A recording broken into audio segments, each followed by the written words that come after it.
Fusion welding. ఇప్పుడు మనము fusion welding చూద్దాము. ఫ్యూజన్ వెల్డింగ్లో ఉంటాయి మెటల్ ప్లేట్లు, టార్చ్ మరియు వెల్డింగ్ పూరక రాడ్.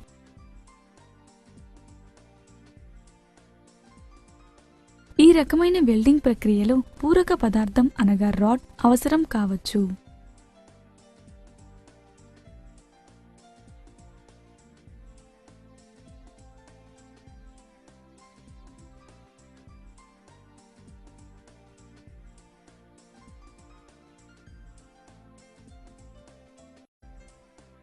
కలయికలో చేరిన ప్రాంతానికి లోహాన్ని వెల్డింగ్ చేయడం కోసం కరిగిన స్థితికి వేడి చేయబడుతుంది.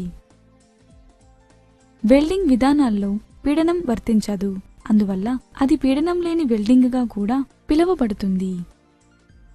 రెండు వేర్వేరు మెటల్ ప్లేట్లు కలయిక వెల్డింగ్ విధానాన్ని ఉపయోగించి ఉమ్మడిగా చేయబడతాయి.